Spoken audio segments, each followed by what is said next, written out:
problems if we get distracted by sideshows and carnival barkers. One Republican, one Democrat, and you discuss the issues that matter in today's local, state, national, and global politics. Hosted by Steve Hickson with co-hosts John Stanberry and Franklin Chansey. This is Backfire. Good morning, Cleveland. Welcome to another edition of Backfire with Steve Hickson, John Stanberry, Franklin Chansey, and our chief engineer, Daniel Brantley. I think we're going to try to find something to talk about this morning. I'm just not sure where we'll start, but let's talk with GE freezes pensions for 20,000 workers. That sounds like what they're talking about there is trying to help General Motors get financially, General Electric, trying to get financially stable to continue running as a company. They're freezing the pension plans of about 20,000 of its workers and offering pension buyouts to 100,000 former employees as it attempts to reduce its mountain of debt. And it's something that's not getting nearly enough attention. It's the potential crisis that's brewing out there that threatens our entire economy. Because of the pensions? There's tons and tons of companies who have underfunded their pension plans over the years, and Congress, Democrats and Republicans, have allowed them to do that, passed laws that allowed them to borrow against the funds they're supposed to put in there, shoring up their balance sheets that way, but leaving these unfunded liabilities on these pension plans. And we're not talking about billions of dollars, we're talking about $1 trillion in unfunded liabilities. Mm-hmm. And it really does threaten the fabric of the economy. We're not just talking about the workers. They're invested in all kinds of other things that they have to put money back in for. It's actually a scary thing. It makes the housing crisis and the savings and loan crisis from a generation before that look like peanuts. Well, it says if the company were to go bankrupt, they may not receive the full benefits they were entitled. Sure. So they're offering them. They're trying to change the plan from the pension plan and put them on a 401k plan, mm-hmm. where GE contributes to it, and also the employees contribute to a 401k plan. Mm-hmm. You've been invested in the stock market. Whatever. Well, pension plans are frequently invested in the stock market anyway. Anyway, the problem is GE got too many people that they're paying these. Well, look, paying a salary for, and they're not there working. You can't talk about this without talking about the fact that they should have done their actuarial tables correctly when they offered this. But a lot of this is because of big unions pushed them, went on strike, and they work these deals out, and they can make it work in the moment. This issue isn't about that. This issue is about them not putting the money into the accounts when they're supposed to have done it, and using the money for other purposes. So let me say something, Franklin. We talked about it the first of this. You said that Congress has allowed them to do this. Yeah. Congress has done that with Social Security. Congress has done that with our government money. Why would we be shocked that they would allow companies to do it? Eventually, the bill comes due. And conservatives are the ones on the front end of all of these things that said, we can't afford this. Actually, they could have afforded it. For 30 or 40 okay, first of all, for 30 or 40 years, GE was the most profitable company in America, maybe the world, and they were underfunding the pension then because they were paying out too much in executive compensation, too much in dividends, and not honoring their occupation. That would be the GE that owns, CBS they own, that was actually one of the biggest pushers of Obamacare, while at the same time knowing that they were the largest insurance company. This has nothing to do with the pension. It does have to do with it. It's all intertwined. GE is another big company that got in bed with big government. So, I'm okay with big business as long as it's not in bed with big government. Well, show me the big business that's not, John. Which one would that be? Well, I'll give you one, the Hunt's chemical company. was a company that he brought up. Read his book. It's called Winners Never Cheat. He didn't do things like this. There are plenty of companies that Hobby Lobby is certainly not in bed with the government. You know, a lot of these companies have morals and ethics. It's the huge. Franklin, we talked about this at the time. GE owned a TV network that was pushing Obamacare at the same time they knew that they were the largest insurance company in the country that would then benefit from Obamacare, from all of these policies they would get to sell. They're all in bed together. Al Gore, what does that have to do with them? Well, that's all the more reason why they should have put the money in the pension That's when Al Gore pushed us to have those compact fluorescents that cost 10 times what a regular bulb costs. And guess who benefits from that? GE. Once again, big business in bed with big government. Well, and the bill eventually comes due, and the bills come and due. I'm sitting here reading this article about General Electric freezing pensions for 20,000 workers and offering a buyout. And then the article next to it is the contract talks continue as GM strike enters the 4th week. There you go, because they want probably bigger pensions. Yes. They're trying to cover it up with General Motors having so much business outside of the country into Mexico. But basically, when you read it, it's about more money. Well, look, there's two ends to this. I said this last week. Eastern Airlines, the pilots went on strike. Eastern said, we can't afford this. We'll go broke if you push it. They pushed it. Eastern Airlines went broke, and they're now out of business. Been out of business for 20 years, I guess. But on the other end, even if you can squeak by and afford it, eventually the bill comes due. One of their arguments there is in their new contract that they're striking over, it does not provide job security during the term of the agreement, and they want terms, job agreement terms. In other words, he can't be fired during a 4-year contract. They're trying to put it around a 4-year contract. In other words, a GM employee contracted for 4 years and they can't be fired. Look, not that they can't be fired. It just limits the grounds for which they can be fired. Like a New York City teacher. What is the New York City? They can't be fired. They've got people that have molested children that have stayed on the books for years and years and years, while the teachers union goes to every length they can go to protect a horrible teacher. Except that their school children are outperforming ours on all their standardized testing. Yeah. Who is? Yeah. Who? Okay, Franklin, I'll look at that. Who's outperforming us? Who'd you say? New York City. And frankly, teachers. I don't care whether they're outperforming us or not. I didn't indict every teacher. That's what you all do. No, now I've indicted. You did. No, I didn't. I said the teachers' unions protect the bad teachers. That's exactly what I said. I didn't say anything about all teachers. Yes, but unions, period. But this is a typical talking point for you guys when you don't really care about results. Are there teachers who have done heinous things that stayed on the books for years? Well, I'll bring them in to you. I brought them in before. I'll bring them in. All right, so let's just assume that I can prove that to your satisfaction.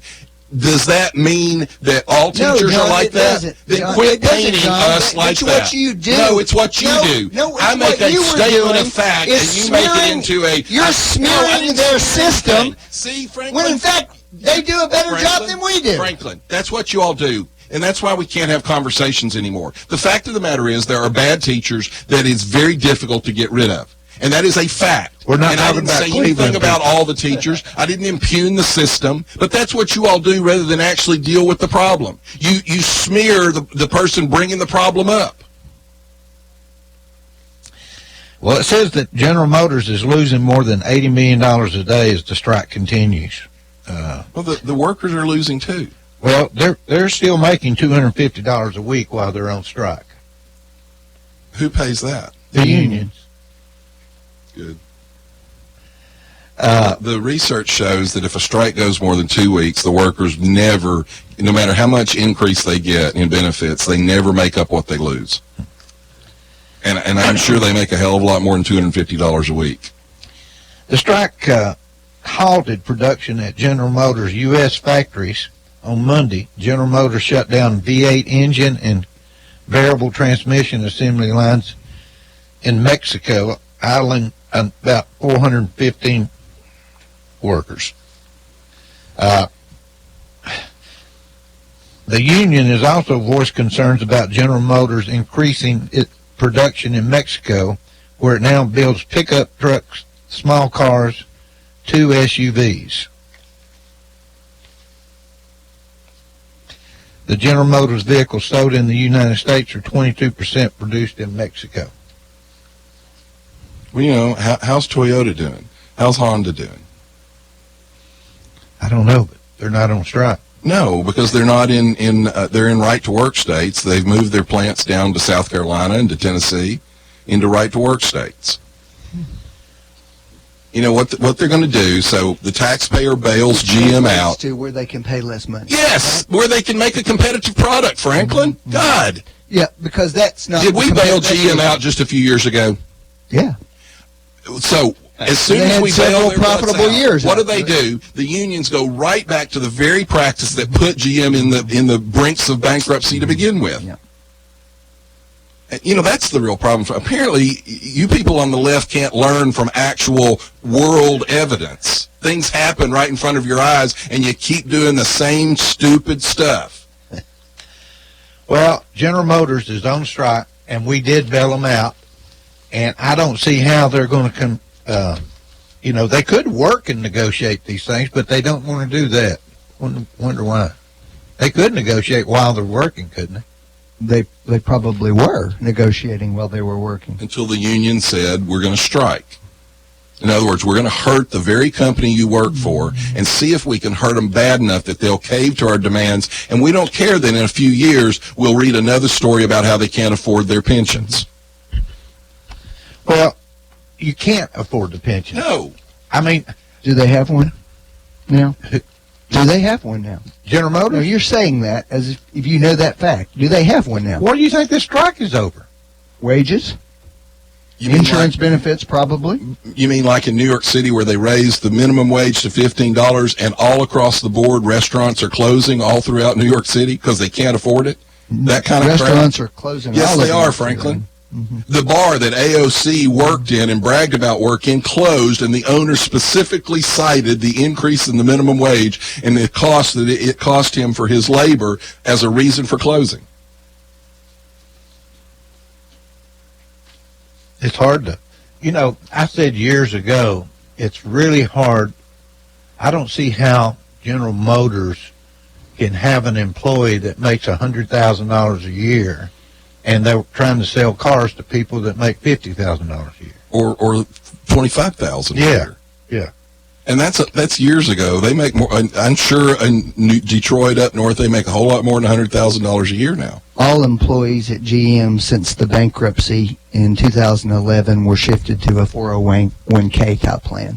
They don't have a defined benefit Right. plan. So these are They people used to from have. decades ago. I'm proud of them for at least doing that when they came out of bankruptcy. Mm-hmm. Which is very That's probably similar what put to them what in Paul bankruptcy. Ryan and Republicans suggested for Social Security, Mm-hmm. for the new people coming into it, allowing them to invest like a 401k in the stock market if they choose to. Right. And what did we get? We got an ad of Paul Ryan throwing a little old lady off a cliff from the Democrats.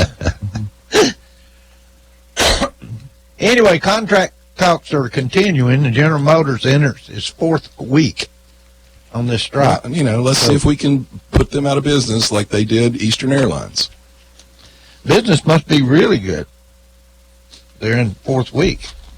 It looks to me like all these car lots are pretty full right now. Anyway, Well, that may not be good. I know. That means your inventory's high. well, right now, would you be interested in buying a GM car with the? No. You can't get parts for it. You No. can't get. They're talking about the parts coming out of Mexico. You Look, can't even get parts. There are these things ripple through. For example, there's a restaurant in New York that has closed, but one of the things that the owner actually detailed was that when her minimum wage went up, it increased her labor costs. She said she had to cut hours on some employees and lay some employees off. She said when that happened, the service quality went down and she got more customer complaints and she saw her business drop off because the people weren't as satisfied with the service that they got. So it's a ripple effect. It's not just the increase in labor costs, it's the decrease in quality that the increase in labor costs brings on because you let people go. And so you can't provide as good a service. Yeah. But, you know, to a liberal planner who works for the government, he doesn't care. He's got his little thesis that he wrote in college, and he's going to cram it down the rest of our throats for the rest of his life as he has his unfireable job in the federal government. Did y'all hear anything about an earthquake in Hopewell area the other day? Nope, I missed that one. Well, I found this small article. It's a 1.6 earthquake rattled homes near the Hopewell community in Bradley County, Tennessee, Saturday morning, according to the U.S. Geological Survey. Well, we're sitting close to the worst fault in the country. I remember one night, about 2 o'clock in the morning, this is back when I had a house that was kind of like a chalet. There was a pretty hard tremor that came through Cleveland, and I mean, I'm sitting there, my whole house was shaking. So it's scary when this happens. But I can't believe that didn't get more publicity here in our Cleveland Daily Banner. Well, I mean, it is scary when that happens, and I don't know why, you know, once they outlaw guns, they just don't outlaw earthquakes. They should probably just pass a law outlawing it. That'll fix it. All right, I got another little thing here I want to talk about. I saw an article here where student conduct continues to raise concerns. They're talking about student conduct in schools, and that the teachers are upset now because they can't do anything with these kids, and that you know, Where's this? well, this was in Hamilton County, and it says, I know a teacher who was hit in the face, and these kids amazingly end up back in the classroom. Said school board member Rhonda Thurman, District 1. They have a code of discipline that they put out that's changing things, and they're having a hard time with these kids. You know, back in the old days, you just got taken out in the hall and got your butt busted. It seemed to work pretty good. The problem is you got your butt busted in first, second, third, fourth, fifth grade, and you tended not to act out as much when you were a teen. You know, you see this all the time on TV, that they'll have a 13 or 14-year-old that is literally assaulting their mother or their father, and they say, I can't control him. Well, the problem is you didn't control him when he was controllable, when he was a small child. Right. And so you don't have any discipline coming up, and what happens is around junior high, they get old enough to actually be a serious threat. Well, they say that what's causing a lot of teachers not to want to teach anymore. It's caused all the problems Well, I they're can having in understand that. schools. But, you know, I don't know. What do you do with kids when they start acting up in school nowadays? You can't paddle them. Well, What do they do with them? even the little kids? We put them in timeout. Well, what do you do if they won't stay in timeout? Well, another thing I read about in this article, and this I don't have, but it talked about all the employees that are hired just to try to help maintain the kids in the school now. It's amazing. Well, look, we had experience at Arnold with a kid that he had already been, you know, we're talking fourth, fifth Additional grade. school counselors. They're saying they need more counselors. He'd already been to court.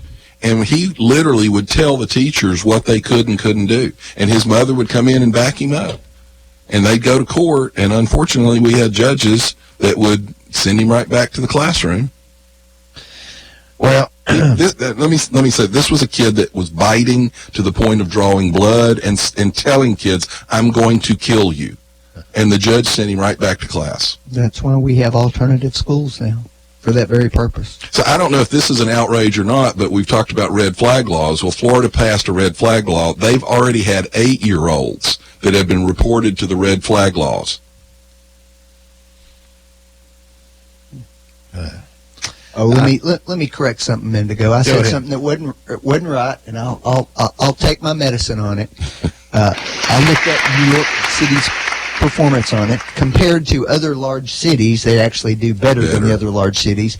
Nationally, they fell right in the middle of the pack. But they are outside. I think Washington D.C. spends a little bit more per student, which They do spend more. Which brings up another point. It's not how much money you spend. The big cities have the highest per pupil expenditure of any of the systems in the country, and they have some of the lowest performance. it says Yeah, but I hate that. The fact that I said that means I hate children and I hate teachers, and I don't want anybody to excel. 3 other issues that often talk about the educators are that are leaving the profession are the school culture, student discipline, and the teacher salaries. Evidently, there's less people getting into teaching now. Well, that's another union problem. For example, if you could pay a math teacher more than a general education teacher, you'd have more math teachers. If you paid someone to go into a dangerous school a little bit more, you'd probably have more people willing to do it. But when the unions force you to pay everybody equal, you can't pay for people that excel or people that take extra risk. And that's a teacher union problem. So we should have high-risk schools? We do have high-risk schools. We absolutely do have high-risk schools. Franklin, your opinion? Well, as I've pointed out many times on this show, teachers are dangerously underpaid. All of them? Well, the reason that you have such an emphasis on teacher unions and so forth is largely because benefits for teachers overall are very low in the economy. What over the last 4 decades, what has spending on education done in this country, Franklin?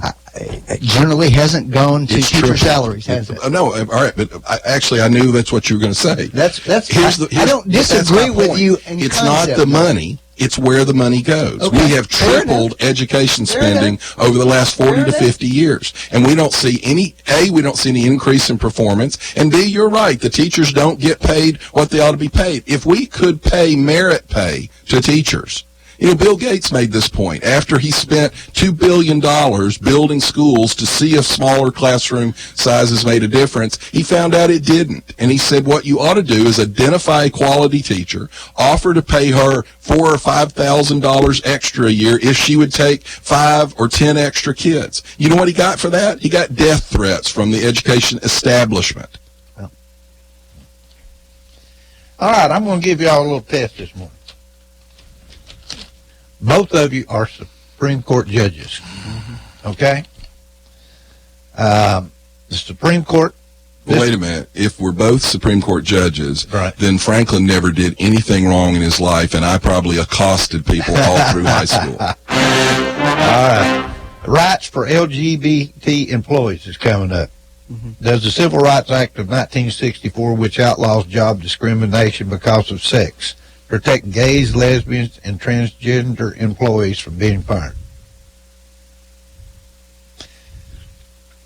That's what they're going to be deciding. Well, here's the problem with that. The case is actually about transgender. And, No, two of the people Yeah. involved were fired just for being gay. all right, so for me, I would probably want to separate those out. The transgender case, the person didn't fit the stipulations of employment. And they turned around and said, well, it's because I'm transgender. And they said, no, it's because you weren't wearing the dress code and weren't willing to wear the dress code. Excuse me. I know there's one of these cases from a funeral home employee that That's the transgender part of it. was the male, and then he came to work dressed as a female, Right. and he was fired after a period of time of telling him That he couldn't wear what he was wearing. Right. By the way, there's Anyway, so is that all you want to talk about that? Let's go to the next. I don't think anybody really has a good sense yet of how the court will rule on that. Well, and the other problem with that is I think this is a very similar case to what we were talking about with the GM pensions. I think you can get a decision with no idea what the consequences down the road are going to be. All right, here's the next one. This one's in our time right now. Dreamers versus Trump. Was President Trump justified in revoking the Obama ERA rule that shielded from deporting more than 700,000 young immigrants who entered the country illegally as children? Was he justified or was it constitutional? Well, I'm reading. I'll rule on both of those. He was justified and it's constitutional. It's within his, here's the thing. You can't say that it's constitutional for Obama to create it without legislation through Congress and then say it's not constitutional to revoke I it. think it's probably constitutional for him to do it. I think it's a horrible mistake. That's not what he asked, and that's not what. But that's not what Supreme Court justices are supposed to do That's either. not what. Well, I'm going to All keep. right, so let me ask you, how would you vote then? How would you vote? vote as a justice. What did I just tell you? Well, let me you didn't say how you I said vote. it was constitutional. Let me finish this. I'm not quite through. In 2017, Trump administration officials said they would wind down the program known as Deferred Action for Childhood Arrivals because Obama's executive order was illegal and unconstitutional exercise of authority. Federal judges in California blocked the repeal on procedural grounds. They said Obama's order was legal, so it could not be repealed by claiming it was illegal. Well, you know what's funny about that? Obama claimed it was illegal for 27 times. 27 times he said it was illegal for him to do it, and then he did it. So, y'all want to I vote? just told you. I said it was constitutional. Okay. Here's the next one. This is what is coming up in front of them right now. So, guns and city regulations. Can a city restrict gun owners from carrying a handgun in their car? No. And the issue, It was illegal here for most of our lifetime to do that. And it shouldn't have been. at issue is an unusual New York ordinance that allowed residents to keep a legal handgun at home, but prevented them from transporting it, even to a second home outside the city. Or a gun range. They don't have gun range inside the city. The rule here previously was it had to be in your trunk. The court has never ruled directly on whether the Second Amendment protects a right to carry a gun in public. Trump administration lawyers urged the court to rule that the right to bear arms includes the right to carry a weapon. However, the city's lawyers say the case should be dismissed as moot because its no transporting regulation was repealed. Arguments in New York State Rifle and Pistol Association versus the city of New York. Well, it's because they knew they overstepped. That's actually I didn't realize that's a technicality, but that's actually an important issue. The Supreme Court has an issue, something called mootness. If the issue is no longer relevant, frequently they defer to hear a case at all. But the plaintiffs argue that if they don't rule on it, all the city will have to do is reinstate it. And the city knows that, and that's why they did that. They revoked it because they said, "Oh crap, this is going to go to the Supreme Court." The issue's a little bigger than what John's saying, though, because what ultimately they're being asked to do is to decide whether governments can have any regulation involving firearms. Yes. Can they have any regulation involving the First Amendment? Of course we do. We have limitations on the First Amendment. Are they written in law?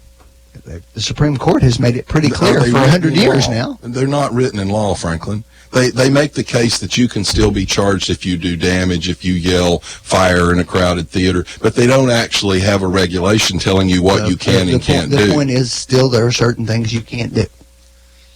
Well, I can't own a machine gun. No one's arguing over that. But that arguably would be relevant to that because that is a regulation of firearms. Franklin, and if Can the you gun have community any regulations and if at the all? gun community was unreasonable, we would have brought suit against that, but we never have because we understand that. All right. But the idea that I can't actually have a gun to protect what good is the gun if I don't have it with me? Hang on a minute. I'll be back, Mr. Robber. Let me go get my gun. All right, here's another one. State aid for church and schools. Must the state offer grants and scholarships to students in church-related schools if it offers such money to students in other private schools? It's a tough question. Yes, it should. That's freedom. Arguably, no. Arguably, no. It I think does violate the separation. All right, so let me ask you a question, Franklin. So I take my kid and I pull him out of public schools and I put him in a secular private school. Mm-hmm. Am I entitled to the benefit? Isn't that what they're talking about? No, no, they're talking about religious private. I said I think he's talking about a case where you provide grants for secular private schools. If you have to offer them. If you provide them to the state schools, you're going to provide them to the church schools, I think is what they're talking about. The church is the point here, Franklin. And I'm breaking that point out for you. Let me finish reading this. 2 years ago, the court broke new ground by ruling the First Amendment's protection for the free exercise of religion forbids discrimination against churches when the government gives grants to private groups. Most states, however, have constitutions that forbid giving tax money to churches.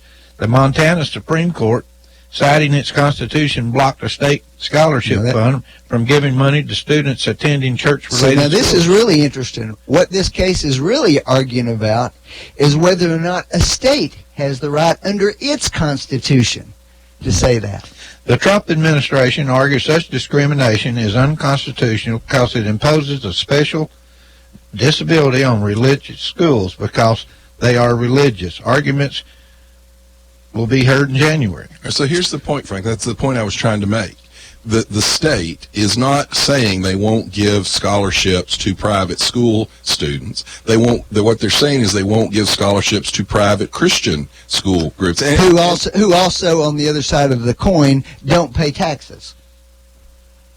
So is that really so that's bad? a completely separate No, it's discussion, not. Frank. No. It is bad. We're giving them special status and then asking them on the other side of the coin to be treated like everybody else. Here's Is how that I fair? would look at that. I would say, let's say there's a Muslim school. I wouldn't argue that they're not entitled to it. It doesn't matter whether it's Christian or Muslim. No, I agree with that. But if your argument is A school you is a can't school, treat isn't them differently, yet we treat them differently. Is a Well, school that's a a school? separate issue. No, it's the same issue ultimately. It's a separate issue, Frank. It's the same issue. No, it's not. You're using that issue to cloud this issue. They don't have to Wait a pay minute. taxes, but they're entitled to get tax money back. Let me That say makes no this. sense. Let me say this. Actually, they're not getting taxpayers. Yeah, the that's what those student grants no, are. the student gets it. Frankly, it goes to the student, Can not the institution. Can I add to this?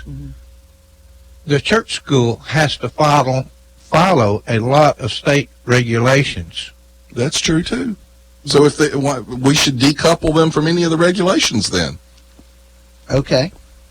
I mean, that's where But we that's are. the same. We're doing Yeah. to you the same thing you just did. Does Okay. It's a separate Great. issue. The Great. tax I'll trade position you is that in a separate issue. heartbeat for removing tax exempt status. Absolutely. Absolutely. I'll take that deal right now. Which one is it you want? They're not tax exempt. You got to pay taxes on all this Because we income wouldn't they want have to coming in. promote an institution that teaches morals and ethics because we've got so much of that in our culture. All right, here's one. I'm going to do another one, then we'll take a break, okay? We're running a little late. And I have to leave about 15, 20 after. All right, abortion clinics and doctors. Can Louisiana require that every physician who performs abortions have active admitting privileges at a nearby hospital, even if it would force all but one of its abortion clinics to close? The High Court in 2016 struck down an identical law in Texas, but a conservative appeals court in New Orleans upheld the Louisiana law. The key difference now is that Justice Kennedy, who joined liberals in the Texas decision, has retired and been replaced. I think that's a clear standard of care, and they should be able to rule on a standard of care. It has It doesn't matter whether it closes the clinic. has no basis. A standard of care has no rational basis. It's not a standard of care issue because almost all doctors everywhere don't have admitting privileges. What? Really? You think all the doctors here now can admit people The to doctors the local that are hospital? doing surgery can. No, they can't. The all do doctors that are they at get admitted for first. example, the surgery center, Franklin, all of those guys have admitting privileges. No, they are not. All of them have admitting privileges. God, Franklin, Yeah, if how you're- many, wait a minute, John. Wait a minute, you can't argue with a doctor. How many people here do only surgeries at a surgery center here? They don't all have admitting privileges at Tenova Hospital. They don't. Franklin, this is a standard of care, and this is where you try to stop people like Hermit Gosnell, and you try to stop the guy that we just found Let's be honest. 2,400 John, just- for fetuses God's in sake, his house. just 24 embrace- fetuses just in his embrace house. the reality stored. and stop that you all are talking up this macabre, bullshit. and you are worshiping the. I'm not worshiping anything. You're worshiping abortion. I'm just saying, you are worshiping why do abortion. you concoct these big lies and myths to just justify what you're saying? Why don't you just embrace your principle? What you really want Franklin, to do is have to there stop been- abortion. have there been Don't horrible say you're atrocities? trying to improve the Have standard there of been care. horrible atrocities in abortion clinics across this country? There have been some, not Yes. all and, across and so the how do country. we regulate that under your guide? Tons of You can't regulate it with the way you're doing it. No, you can't, because you people bring suit anytime we try to regulate it at all. So Just you're embrace your perfectly principle, you're John. perfectly comfortable Don't create with these Planned fictions to Parenthood justify what making you really want to hundreds do. of millions Just say of it. dollars off of abortion Just say it. That's what you and want. selling the baby's parts after the fact. Yeah. All right, I've got a couple more of these, and I'll be right back. You're listening to Backfire with Steve Hickson. We'll be right back after this. All right, we're back. I forgot Franklin's got to leave early, so we'll just take a break when he gets up. Why are we even having this conversation? Why don't we just send a tweet to the president and let him answer it in his, quote, great and unmatched wisdom? Oh, well, probably because I was trying to hold back. I mean, honestly, I feel inept. You are inept. I have no ability to answer these questions. I don't have great and unmatched so you're wisdom. definitely handicapped. I'll tell you what, let's just skip the Supreme Court key cases to watch. We'll talk about that more next week. Let's talk about what's going on right now. Here's, I like this one, actress Rosie O'Donnell, who had a long-standing feud with businessman candidate, then President Donald Trump, thought she had exposed what she expected was a nationwide opinion among her Twitter followers last week. She, after all, hates the man and has tweeted that he is an evil person who deserves to rot in jail. Crazy times, she tweeted recently, and it's getting worse. Stop the insanity. So O'Donnell sent a poll asking, should Trump be impeached? Her followers were to reply either hell no or hell yes. She, of course, was expecting the answer to be overwhelmingly yes. After 272,582 votes came in, she deleted the poll, and it didn't give her the results she had expected. Instead of yes, 58% of the respondents voted no. She was lost of words. That's where we are right now, Franklin, I think, in America. What's going on? Rosie O'Donnell. That's where we are in America. Actually, one of the places I hope we actually are is Ellen DeGeneres, who got attacked by the liberal left for simply being pleasant to President Bush. Sitting on the plane next to him. Or at a ball game. And I thought she made an excellent statement. I'm did friends too. with him. I don't agree with everything he says, but frankly, you and I did get too. along the same way, and I'm not saying we don't, but there are people out there on your end mostly that are horrible people. I mean, she was attacked and threatened just because she was pleasant to the man. What about NBA? Let's talk about the NBA. I think the NBA was wrong. Well, I like that, Franklin. He came out real quick and said something good. So, Josh, I think he's starting to come over.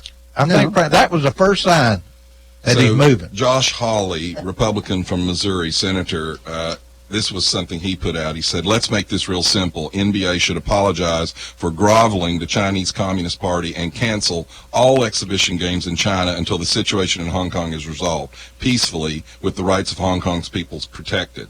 Remember that some things are more important than money. Remember your responsibility. You may not think your league is an American undertaking, but whatever you think, whatever you say and do represents America to the world. And for an American organization to help the most brutal of regimes silence dissent in the pursuit of profit is appalling. Well, I agree with that statement. I wish that the Republican Party would adopt that philosophy with the president. Cruz has said the president. Oh my gosh, you can't just deal with an issue, can you, Franklin? These are the same people that are. I just embraced that principle, John. And you turned it around to make it a smear. But you forget all about it when the president tweets. Franklin, the NBA has knelt, in front of people. They have criticized. I'm criticizing the NBA. My point is, Franklin, these liberals in the NBA don't ever hesitate to criticize the president. They don't hesitate to criticize conservatives, any kind of conservative policy. But then when it comes to actual brutal regimes, they put money ahead of their supposed wokeness. And that's the whole problem with this whole woke idea. It only works when it's in your favor. What about Hong Kong? What should happen there? What should happen? I don't know that we can do a ton other than support them. What do you think is going to happen? Oh, I don't know what's going to happen. I fear what might happen, but... What do you fear? Well, there's a chance that the Chinese will go in and pile in militarily. They're massed on the border. Now, what will be interesting about that is they may be shooting themselves in the foot because it generates a ton of cash for them. But by the way, this regime in China is actually much worse than the previous one. The Christian crackdown has been horrendous in China. By the way, once again, just for baseline knowledge, Christians are the most persecuted minority in the world. But, by the way, South Park has actually apologized to China. What has? South Park. South Park did, and what's funny about this is their episode was done before all of this happened. So they did an episode, and that episode is now banned in the Chinese market. So Trey Parker and Matt Stone issued an official apology to China from Trey Parker and Matt Stone. Like the NBA, we welcome the Chinese censors into our homes and into our hearts. We, too, love money more than freedom and democracy. Well, don't you think they were being Of course sarcastic? they're being sarcastic, Franklin. I thought you were implying No, that they of course really they're being apologized. sarcastic.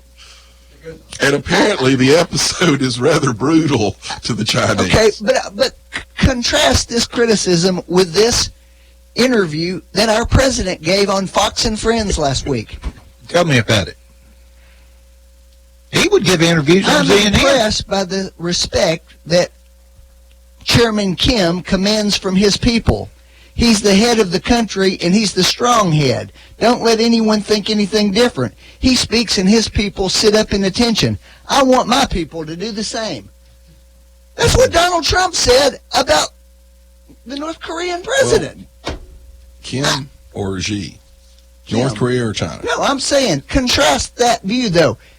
That's an oppressive, All right, Franklin. authoritarian regime like China. We just said, what are we going to do about Hong Kong? And we said, well, unfortunately, there's not a lot we can do. There's not a lot we can do about North Korea unless you want to invade them or bomb them. You're right. He is taking a egomaniacal maniac, and he's flattering him in trying to negotiate with him. I don't know that I completely agree, but there's not... Completely? Which part of that do you agree Franklin, with? I don't agree with the statement. The point is, it's a negotiation tactic. Well, the polecats don't understand that. I'm sorry, Democrats. All right, let's change the subject. You're not going to be here long this morning. I want to get started on this. Do you think there ought to be an impeachment without a vote? There can't be an impeachment without a vote, but there can be an investigation. Has it ever happened before?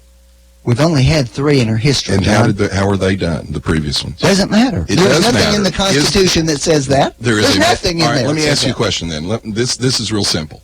Because she won't hold a vote, it doesn't go before the Judiciary Committee. She's put it into the Intelligence Committee, which is a closed-door committee. Mm-hmm. The Judiciary would be an open-door committee. If she had a vote, then the minority would have subpoena rights and they would have cross-examination rights. Mm-hmm. Do you think it's fair to, what they're doing is a public trial, basically, and they're trying to affect the next election. Do you, as a defense the attorney, testimony thus far has been in private. That's the point, Franklin. They release what they want to release into the public without having to release it all. Oh, Yeah. except that the first people who came out and Where's released anything Volker's was testimony? Jim Jordan. Where's Volker's testimony? First person. Where is Volker's testimony?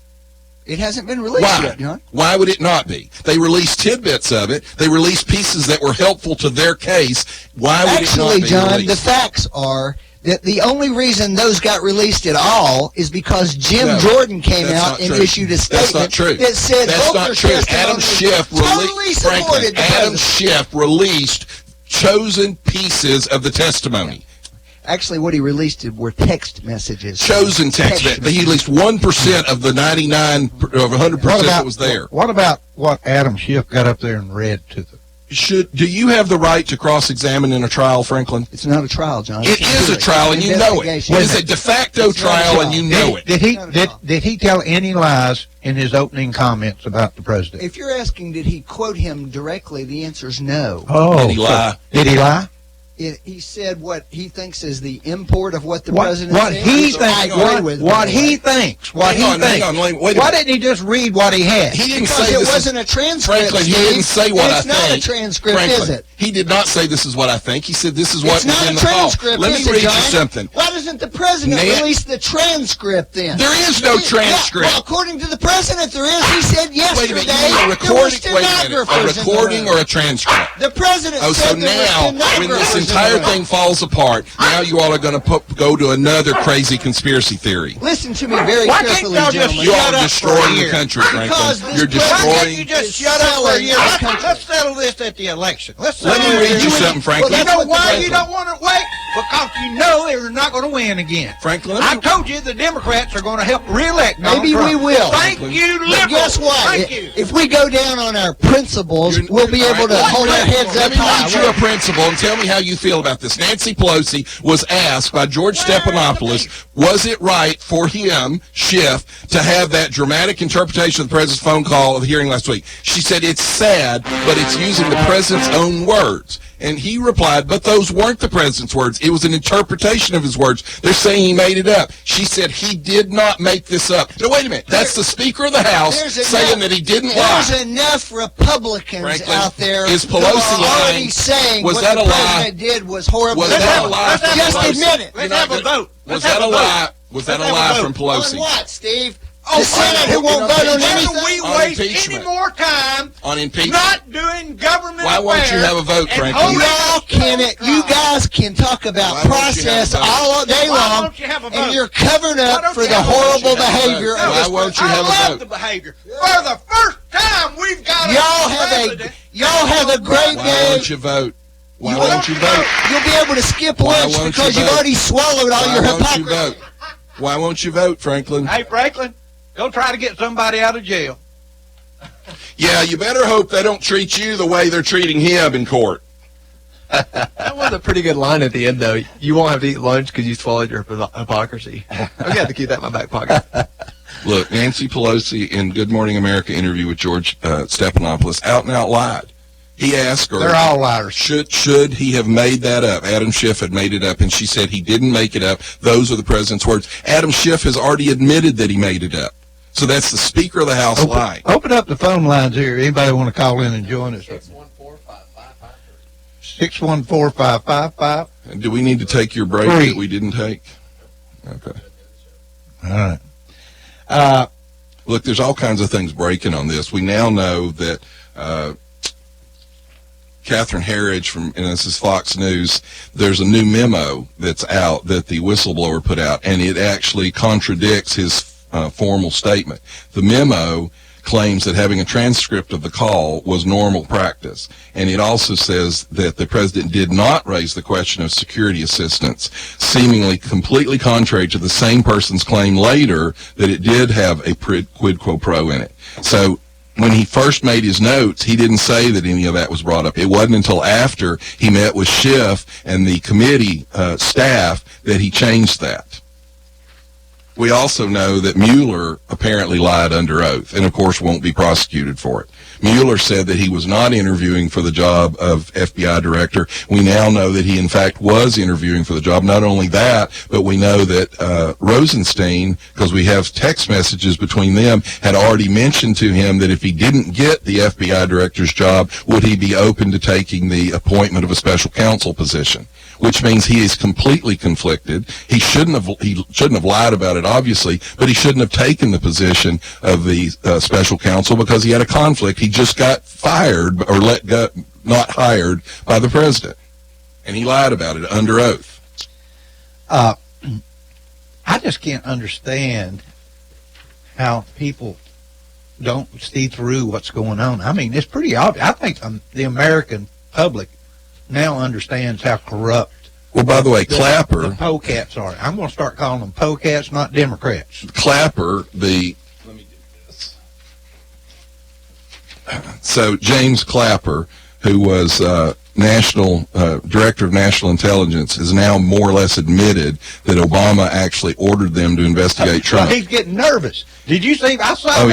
yeah. He's nervous as a cat right now. This is actual quotes. He said that I guess we were supposed to, and quote, ignore the Russian meddling and the threat that it poses to us, and oh, by the way, blown off what the then Commander-in-Chief, President Obama, told us to do, which was to assemble all of the reporting we could. That's an admission that Obama ordered him to investigate Trump. He's finally starting to talk a little bit because he's scared. The investigations are fixing to come back and bust them all and bite them all. And by the way, Tucker Carlson found, now this is a quote from Bill Clinton to Tony Blair. It says, now this was about a problem they were having with British Airways. And he said, I know that it's hard for me to read this, but we've been dealing with this for years, and it's sort of a big deal here. In the political season, it would be big over here to get this open sore resolved. If you could have somebody take a look at it, Tony Blair responded that he would. So that's Bill Clinton requesting Tony Blair, a foreign leader, to do something for political benefit. Now, I'm not saying this is wrong, because even if Trump did ask for that investigation, there's nothing wrong with it, and that's the point. And that's also the point with what the Democrats are doing. They are absolutely destroying the ability of the president to function. They're trying to stop to change our Constitution is what they're trying. Well, no, to do. they're trying to just dissolve the Constitution. That's right. That's exactly right. I mean, look, I didn't agree. For example, the Iran deal that Obama did. I think it was disastrous. I think it was wrong. I think it hurt our national interests. So, would I condone a CIA operative leaking those negotiation calls early and trying to sabotage the deal? No. I think it's a bad deal. I don't think it should have happened. But I wouldn't have condoned that. These people are so convinced that we're evil, all of us deplorables out here, and Trump are all so evil that it's okay for them to run roughshod over our rights. That's why they can run us out of restaurants. That's why they can shout us down. Georgetown University had a speaker shouted down just this past week because he's evil. The evil is in the polecat right now. Well, it was the acting Homeland Security Secretary was shouted down at a conference. This is it was the Migration Policy Institute, and this was the statement that the Institute put out. By drowning out the Secretary's remarks, the protesters deprived immigration attorneys, service providers, journalists, advocates, business leaders, law students, and many others in the public who were in the audience from hearing his point of view and engaging in a meaningful dialogue. But that's these people think that they're so right. And it's not that we're wrong. We're bad. We're deplorable. We're irredeemable. So it's okay for them to shut us down. It's okay for them to take away our First Amendment rights, our Second Amendment rights, whatever they want to do, because they're the good guys and we're the bad people. It's pretty obvious what's going on right now, and I just it. By the way, CNN It blows my mind how hardcore some of these people. Well, CNN is now refusing to run a Trump campaign ad. They turned down. They said they won't run it. And when the Trump campaign asked what was wrong with the ad, because they said that it was full of blatant, unproven lies, and that it was disparaged their network. So the Trump campaign said, "What is it about the ad you don't like?" They refused to answer, and just said, "We're not going to run it." And we cannot get out here without talking about eating the babies. Okay, go ahead. Do you know what I'm talking about? No, not really. Go ahead.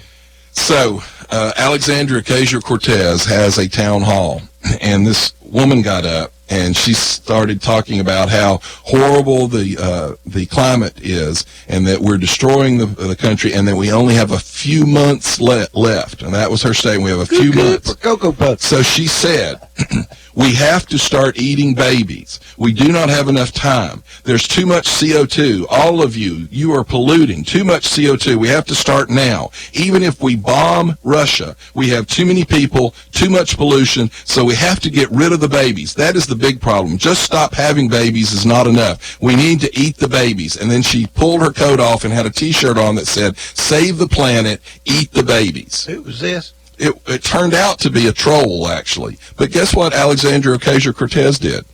She didn't say, no, we can't eat the babies. She said, well, we've probably got more than a few months. All right, let's talk about... Wait a minute, Steve. Think about that for a minute.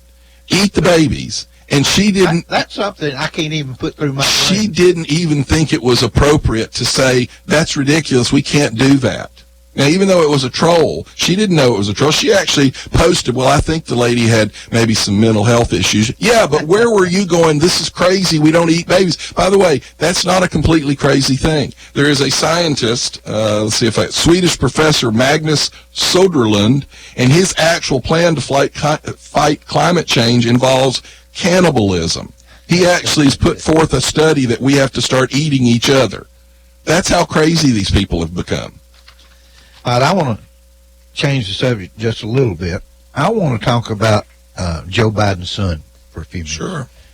Why is it a problem for us to investigate the president's son who was thrown out of the military for being checked positive on cocaine? Right.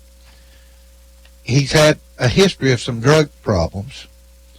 He flies with Joe Biden, vice president then, on a presidential Twice. Once to China, once to Right. Ukraine. And wait a minute. Which two countries, only two countries, was Joe Biden put in charge of? Right. China and Ukraine. Right. And where did Hunter Biden end up getting money from companies from two countries? Right. China and Ukraine. Now then, what is the problem with us investigating that? There's no problem with it. Now, Biden says that's the problem. Joe says Trump is the problem, not him. You know, this has already been looked into, and there was nothing It wrong. hasn't been looked into. They shut it down. But they can't even get their story straight. So this is from the deputy campaign manager of the Biden campaign, Kate Bedingfield. I'm going to read you what she put out. She said, and in 2014, the White House cleared Hunter serving on that board. So he has absolutely been asked that question, and he's answered it many times about Biden. Do you know what the problem with that statement is? What? Well, Joe Biden previously said that he, quote, never spoke of business dealings with his son.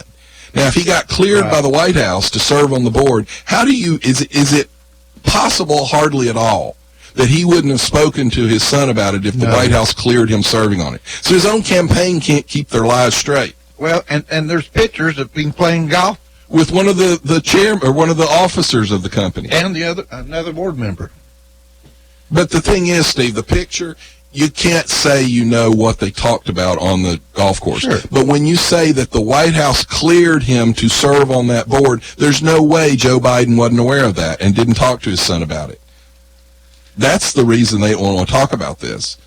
Well, I know it, And look, this is all tied into Ukraine actually was meddling. They talked about the Democrats were so worried about meddling. We know that the Ukrainians were actually asked by the Democratic National Committee to interfere with our election. We know that they were trying to find information on Manafort and the Trump campaign through the Ukrainian government. Let me explain something, and this is my opinion. The Pocats are stirring right now so bad, so drastically, because I think some of these investigations they've been doing they came out so wrong, and now the Trump administration has started their investigation into things, and I think it's going to come quick and fast. A lot of corruption coming back into the Obama administration.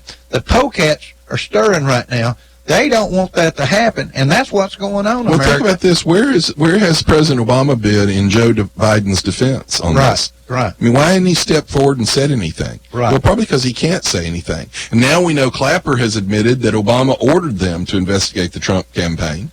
Why would you be against finding out if spying on American citizens took place? Nobody should have a problem with that.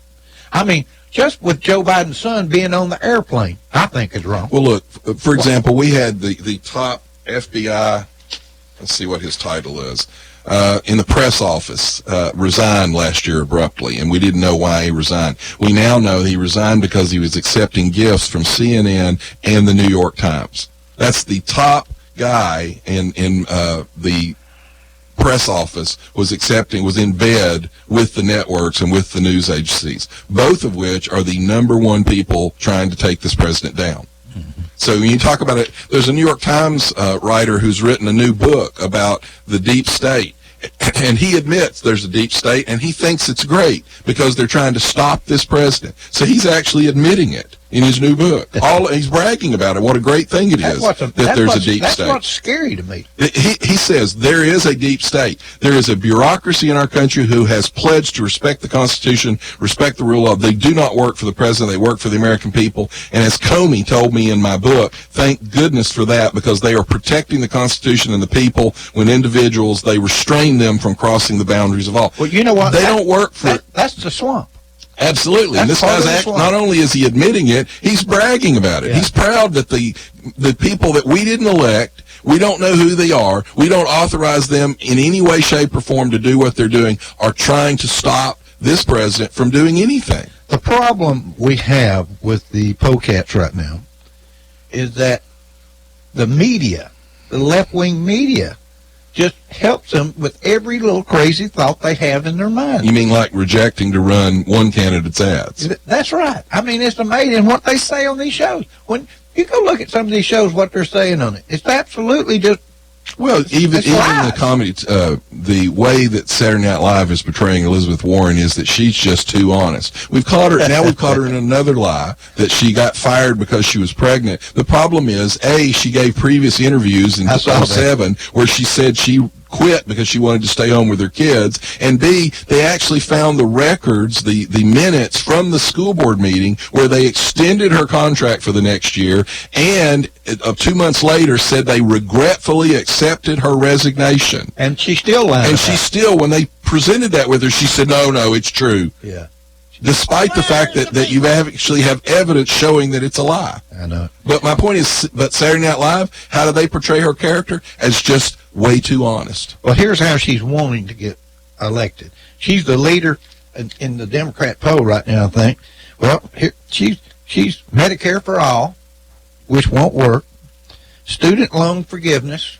Why didn't the Democrat Congress vote for those? Why don't they bring all these ideas up you're going to read? Why hasn't the Democratic majority in the House brought those up and voted on them? Free college, a wealth tax of 2 and 3%. I mean, that's just some of the things that the wealth tax. That blows my mind, because wealth is not income.